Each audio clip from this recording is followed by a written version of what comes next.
Welcome to the Effective Living series. This is your springboard for the year 2022 and it's on the City Breakfast Show on radio and on the Breakfast Daily on City TV. My name is Bernard Avle. This week we're talking about rebuilding personally. Don't forget the Effective Living series on the theme Building Back Greater. And today we're talking about how your personal values can help you live effectively. We have somebody who's been on this program before. She's a certified John Maxwell coach. She's also a cultural transformation tools consultant with the Barrett Value Center. Maame Ekua Gaisey is my guest. Maame, great to have you. Thank you, Bernard. It's great to be here. And Happy New Year to all our viewers and listeners. Happy New Year to you too. Hope you are fine. Yes, I am blessed. Amazing stuff. So values are very tricky and it's not something we hear discussed very frequently. But we felt it's very important to talk about values in our first week since we are resetting personal mindsets. So when we talk about values, what do we mean? Great. So values stem out of what we call our beliefs and our behaviors, right? So beliefs are formed over a long period of time when things like our doctrines, the cultural beliefs that we have give us a certain perception. You know, so they are very peculiar to a people, a group of people. Now the behaviors we exhibit are out of these beliefs. But when we talk about values, they are literally the behaviors we show over time about things that we deem as very important. So take the word value. What you value is something that you put your might and resources to. And what you value, you guard with your everything. So simply put, values are the things we consider very important. Amazing. And how are they formed? Right. So over the period, we have learned that people sometimes believe values are constant, but they're not. When we live life, we go through circumstances, we go through trials, sometimes we go through wins. And as we're going through life, things happen to us. We meet people, we build and build, rebuild relationships. We learn and relearn certain things. And all these things form basis for things that we deem very important. So for example, at every point in time, you will assume that a child will love toys. But when a child goes through a period where what they will eat is even a problem, you will realize that toys become a luxury and they will value food and water over that. That doesn't mean that child does not like toys, but it's simply what they value at that point. If an adult, for instance, goes through a loss relationship because of an accident or death or something, you come close to that individual and realize that they suddenly relate to people differently and they begin to value the little time that they spend with people as opposed to before. Some people take people for granted until they've lost them. So we form our values through the things that happen to us over time and through the circumstances that we go through in life. So can we say that values are not constant, that as a person evolves through life, values can change? Yes, values can change, but some values can be markers for our lives. And that's what we want to be focusing on today, either for us as individuals, for us as groups or teams, or for companies, or even for nations like Ghana. Is it? Yes. So there are personal values, there are organizational values. They are national values. They are national values. Yes. I see. Is there a relationship at all? Oh, yes. Okay. Accumulation of the values of individuals form the values of groups. So when we talk about the values of Ghana, when we start having the conversation at the national front and we begin to worry, the question somebody from my background will ask is, what are the individual values? Wow. Because it is a accumulation of these values that form the bigger picture. Wow, that's deep. So for example, myself and my wife, our individual values will form the values of our family. And then my family and other families within the estate can form the values of the community. Yes. And then the values of that community can form the values of, say, the region. Yes. And then the regional values accumulate into a national value. Into a national value. And that is why sometimes you see somebody becomes what we call the sore thumb, because the person stands out.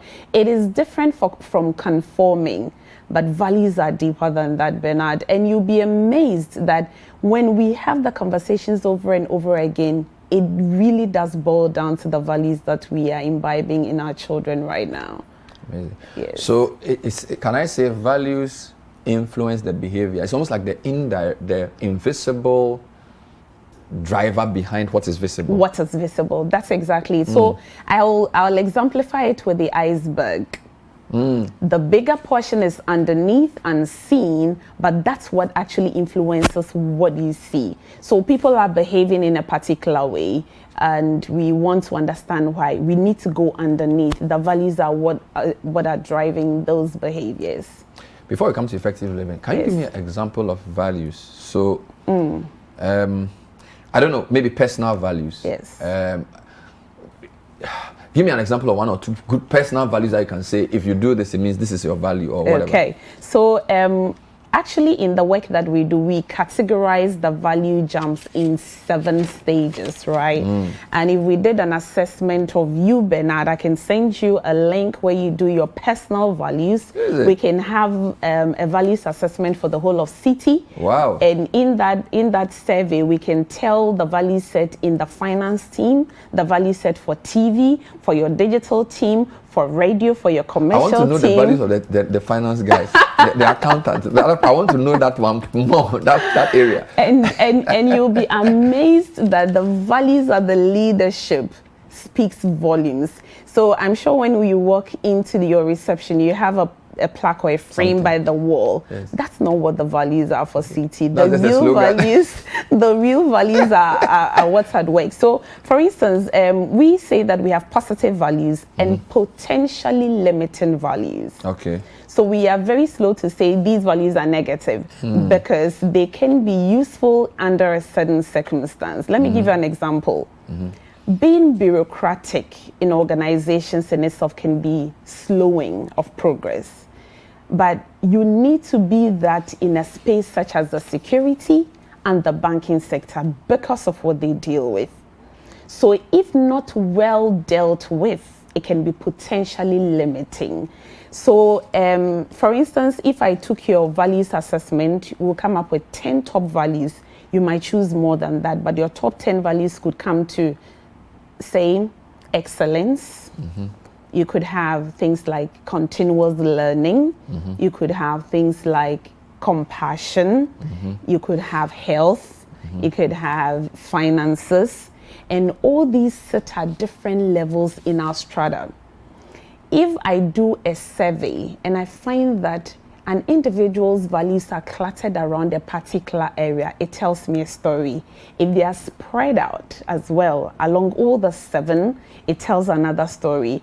If they are at the lower bottom, it's one story. If they are all hanging at the top, it's another story. So it means that the values are related. Yes. So if my answers cluster around a particular theme, you can tell I'm trending towards this side. Exactly. So let me give you an example. Somebody who is a relationship manager, for instance, will have positive values such as customer satisfaction. You know, they are one of the values they will cling to will be listening. They'll be very, very listening. They'll be respectful. And some of the potentially limiting values they will come to would be conflict avoidance. Because they want to keep that relationship, they try as much as possible to avoid conflict. They could fall into things like the desire to be liked. And once you're doing that, it means that you are going through some compromises that will tell on your lifestyle as well. And sometimes people live like that and struggle in private. And when you have that imbalance, in the end, it can affect you as a person. Yes. And you may not even know until your eyes are open. Exactly. So you may be depressed but not understand why. No, you would not know. And then after going through this, you realize that I'm compromising too much. Yes. I'm living everybody's life and I'm not happy. But mine. Wow. Yes. So this is not something you just get up and realize. No. You need professional help to get it. Exactly. And can you do the same for an organization too? Even for a nation. So my certification qualifies me to run it for nations. Really? Yes. At the Barrett's Valley Center, we are qualified I need to invite you back to do a full session on Ghana. Yes, it will be great. It will be great. But there are tools to do this, right? Yes, so scientifically. And Bernard, the interesting part is beyond measuring the values, we are able to tell. For instance, if I came here to City or any organization to run that assessment, you would realize we are able to tell you how much negative energy is at play, and that translates into your loss of investment. We can tell how much of it is going into your return on assets and why you are making 60% of profit instead of 80%. So they're very, very quantitative as well. Is it possible when you do a personal values assessment to have a clash of values? Let me give you an example. So for example, I may value loyalty and I may also value honesty. But because I may be faced with a situation where my honesty and my loyalty are fighting each other because I'm loyal to the organization. Yet I'm also interested in exposing wrongdoing. Good. And I don't know what to do. So is it possible to have a personal conflict of values? Yes, and people live that all the time. And that's what we are talking about. How do you navigate these situations? Because when you find yourself in that, let me tell you a personal story. There was a point I was working with an organization, and literally every Sunday, I'll come down with a headache. Oh, Lord. Every Sunday, without fail. Even if we had Monday as a holiday, that Monday night before the Tuesday when I went to work, I'll have a headache. And with time, I realized it was becoming incessant. It was affecting my productivity, only for me to realize that I couldn't sit with the values that were espoused at this organization. It's that bad. It is so bad that it can affect your mental health. It is so bad that it can affect your relationships. Now, question is, do I just up because I'm feeling uncomfortable to leave? Because remember, this is employment. You need that earning. You need to make a living and live. Especially if you have a family or other people depend on you. You need to look through what the benefits and the demerits would be in such a situation, and take a very, very serious look at what it would be and mean to you and other stakeholders. There are a lot of people in employment that are just surviving, but are very ill because they are living that clash. And if we do not come to a place where we are understanding what it means and living above that, you either lift yourself up above that and say that I am going to be above board as an individual, as Bernard. I will be loyal to the brand and I'll still be honest in my dealings, or I'm out. Then you're going to constantly have to deal with that clash, and that clash has direct impact on your productivity and very soon your performance. Wow. Yeah. This is Effective Living series, and with our first week, we're talking about rebuilding personally, resetting the mind. My guest, Maame Ekua Gaisey, who is a certified cultural transformation tools consultant, also a certified John Maxwell leadership coach. And we're trying to navigate values. Very interesting insights coming through from her already. We know what personal values are. We know how they evolve over time. We've also spoken about clash of values. So let's put all that on one side. When we talk of effective living, what does that mean to you? Wow, effective living. And I'm sure that all the other speakers will have their own definitions. But for me, living effectively is bringing your personal values to play in a place where you interact with others for the maximum benefit of the good of everybody. What do I mean? If I live as an individual and I value vision, I value excellence, I value productivity, I value continuous learning, when I find myself in a certain space, I look around for individuals that are either lacking this and work with them to build it up, or those who already have that, and I work with them to maximize that. When we build ourselves like that, what we become is a powerful house where we are impacting ourselves, the people close to us, and those who are not even close. Living effectively means almost all aspects of your lives are in tandem with your values. For me, that is it. Almost all aspects of your life. Because you can't have everything at the same time in tandem with your values. There are times that you will have some clashes. That is the reality of life. And from beginners, you need to work your way through it.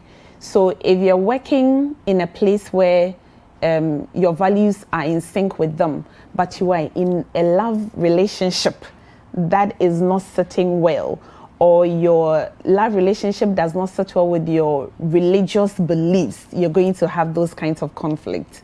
But living effectively ensures that continuously you work for all these aspects of your lives to be in line with your values. This is so important because even in relationships, yes. I don't know if people think about values. I mean, they are in love, it's emotional, they are happy, and they feel attractive. But from what you are saying, people in, especially relationship that may lead to marriage, may need to think about this a bit more carefully before they proceed. So it's a critical conversation to have whilst courting. And it's a serious thing that marriage counselors in churches and other spaces will have to consider, because you realize a lot of the times the fights are around what you value. If I value savings and my partner values just looking good, that's the first fight on finances right there. And we didn't have that conversation. We didn't say that I couldn't spend so much. You just said I had to earn so much. And I'm earning so much and I'm spending so much. Why are you talking? But you realize if these conversations happen, then even for family, you value family, but in what way? Is it to have them with us at an arm's length?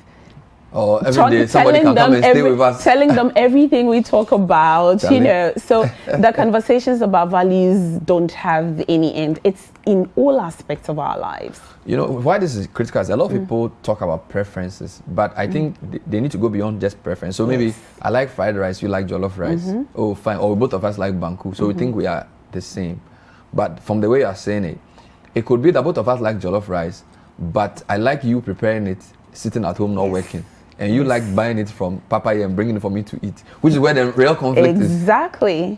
And Bernard, it's not even just that. It's also about when the two of us have had this discussion, what do the others around us say? And how do we agree to face the rest of the world? Because if I'm buying that Papaya, and it's because we've agreed that if you're able to work and earn that money, you can do that. And mommy says, well, but as a lady, you're supposed to cook the food for your hubby. Then we must agree that when we meet mommy, this issue? We will be able to sit together. We don't agree together and you go and say, oh, my wife there, she doesn't like cooking.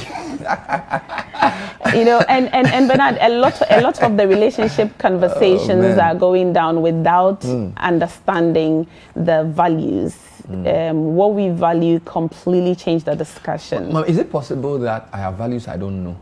So maybe I may surprise myself that this is oh wow, so this is what I was. Because you make it seem as if, oh, you need to know your values. But Charlie, it's possible that you are living your life, you are 40 years old, you don't even know that this is important to you. It is an evolution, Bernard, and it is a process that changes. People could be living a life with a set of values until something happens. And I'm telling you, I've counseled and coached individuals who, because of life happenings, have had to drop from, you know, level 7 to level 3. It is simply because they began to realize that life is not all about society. It's about having very personal, intentional relationships with the people that we live with and are close with. And there are instances where you've had people whose circumstances have changed because they came into some monies, and that's when you begin to see that actually we thought that they were respectful, but they aren't entirely respectful, you know. So you can't also know what you've not measured, and you cannot manage what you haven't measured. And that's why taking the assessment is very important, because if you took the assessment, and we recommend at least every year or every other year, you take the assessment to be able to tell where you are. Do you take it with your partner or alone? I mean, in terms of personal, I'm talking from a relationship perspective now. So you are trying to court. So do you recommend that two of you come and take the values test? And if the test proves that, Charlie, your values are different, is that the end of the relationship or what? There are two options you can have. As with everything, you would either have to agree that this could, and you would need a professional to navigate the conversation with you. Is this worth going into? Because Bernard, there are some of the relationships that would require 125% of yourself. So you want to ask, is this something I want to go into? Then be ready for the work. But at least you know. Is this something that I think that we are better off apart? We could be good friends, but for a marriage relationship, it's no. So yes, the two of you will take it together, but the assessment reports will be individual. We'll look at them and say, okay, this is this individual and that's the other person. We are dealing with maybe tomatoes and yams. If it's mangoes and apples, we are still in the citrus family. We can deal with it, you know. So some can be worked on. Yes. And this is same for an organization as well. Yes. Because I was going to ask, if I realize that some of the values organizations don't align with mine, but some do, how do I make that judgment? So the organization may be compassionate, they are transparent, they are okay, but they are disorganized. And I really don't like this. I want predictability. So this organization is just, everything's arbitrary. But they are nice. They will give you, every day you are happy there. Yes. But they are not structuring the organization in a way that aligns with the way you keep things. You have to also compromise at some point. Bernard, we have what we call the entropy. In the culture conversation of values, right? Entropy is the level of negative energy that you either experience or the whole team experiences in the space of work. So when we measure that, at a certain point is manageable, we are fine. At a certain level, we need to go to OPD, like the outpatient department. At some point, you can be on admission, but you know, with some infusions, you're fine. There are others that are actually taking you straight into ICU. It means that it is that critical. Question is, when you look at where the conflicts are, how much of this takes away from you? How much work or how difficult is it for you to live your life as an individual when you come to work? Now, when you do the individual, whenever we run such service in the workplace, we also run the personal ones. And the conversation is, if I look at myself and I look at the organization, how much of myself do I have to lose to be able to be a part of this team? And if it is too much, then we do not recommend it. But if it's something that's manageable, yes. And because it's a team, we also know that we are pulling from individuals and groups of people. So how do we navigate that for the benefit of everybody? And that's why I started by saying that there's a navigation process. It's not a be it and end it all. You don't just say, oh, I saw this, so I've given up, I'm out of here. Are you willing to walk through it? And usually at organizational levels, the conversation is had with the leadership. Once the leadership is willing and able to walk through that process, we are home straight. Otherwise, no. This is a controversial question. As Christians, yes, and not all listeners are, but the teachings of Christianity in relationships talk about forgiveness, yes, accommodating, selflessness. Okay, but you're also talking about values and their effect on you. So where do you draw the line between, you know what, let me just overlook this because we are supposed to forgive? Or we are supposed to just, so maybe there's something your partner is doing that you don't really like, which you feel is just okay to just overlook.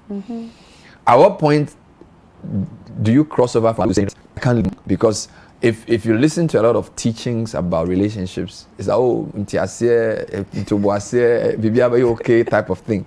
But here you're also telling me that, look, go through your values. This, I don't want my children to do this. And the woman says, me, I want my children to do this, you know. So at what point do you say, let me be selfless and just allow it to pass? Or let me maintain my mental health and say, I can't take this anymore? And I'm asking you this as a Christian. How do you deal with that? So as a Christian, I say that the Bible is the marker. And if you come into the culture space, when we are doing the values things, you see that the merit of it is actually steeped in the word. Seriously. A lot of the very outstanding and well-grounded leadership principles take their imbibes from the word. Now, you're asking, why are you being asked to overlook your partner's fault? How much of your fault has your partner overlooked? Good question. How much of your values have had to change over time because you realize that they were a problem to your partner? So as a society, we don't live in islands. We live in a society where we are interrelating with people. And Bernard, every effective living requires growth. So over time, when the conversations are hard, we are expecting that there will be a shift. Now, when there is no shift, The question is, what is the true impact? If the person is hitting you every day and you know that it's having a negative impact on your children, you are hospitalized, you have about 3 cuts in your head already. For how long are you going to take that until you are dead to regret it? So the extent, the other person involved, the willingness of both parties, or how many parties are involved to work towards the solution is what we look at. So I will not be quick to say quit or stay. I'd look at the details and the context of the conversation to make a judgment. But since you say values are not static, can you change your values? And is there a conscious process? Yes. You can consciously change your values? Let me give you an example. You go into the Scandinavian. So I'll even go to the Eastern European countries. That would be a good example. They are not technically highly Christian now. But these are some of the countries where if you went to the mall and bought an item and left it mistakenly, you could go to another state and come back maybe 40 minutes later or the next day and find your item at the lost but found. We are in a 70% Christian country. Tell me how many times you could leave your item mistakenly at the Accra Mall or any other shopping center and go back and find it. Over time, they built their societies to understand that the values are what run effective lives. You go into a milk station, the milk is sitting there. I know I pour a gallon and I put a pence or 5 pence there. Everybody does that. Nobody goes to carry the whole gallon away. Nobody goes to collect the other monies. It's over time, and individuals in families have been taking through these values over the centuries, and they've arrived at a place where you get to a point where, as a leader, political leader, religious leader, corporate leader, you simply cannot bring yourself to do certain things because it's not acceptable.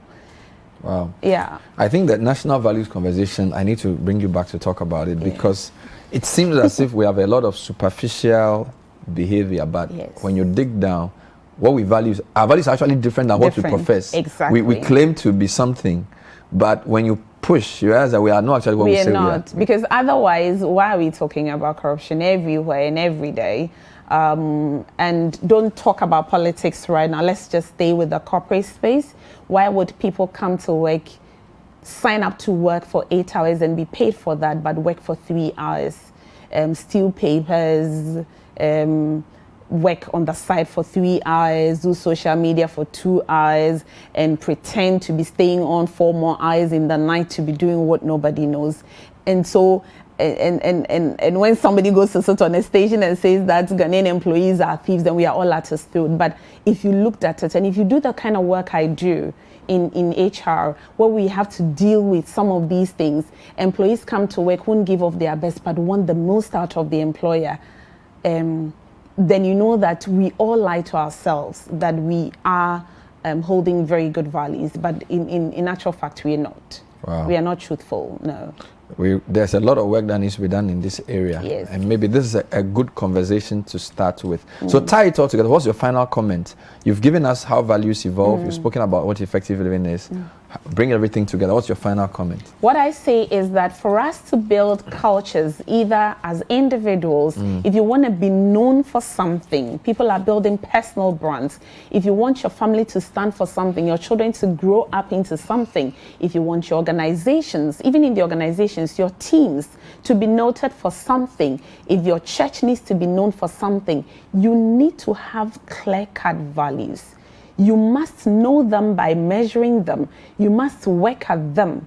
And you must lead as a leader with clear values. And as a nation, we need to start the conversation about measuring what our actual values are, working towards the values that we desire, and living them through work. Otherwise, Bernard, we will be having these conversations 100 years to come. How can people get in touch with you?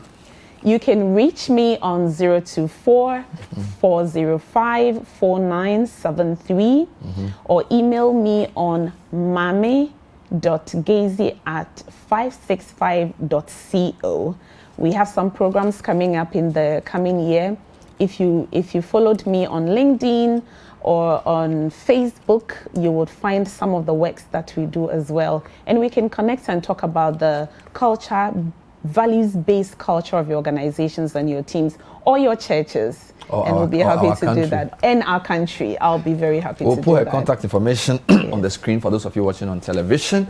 We've been talking about navigating personal values for effective living. This is part of our first week on the Effective Living series, Rebuilding Personally. Maame Ekua Gaisey, amazing insights into values. She's a cultural transformation tools consultant and a John C. Maxwell leadership coach. Hope you've learned something. I certainly have. That's all we have time for today's edition in week 1. We'll see you next time. Bye-bye.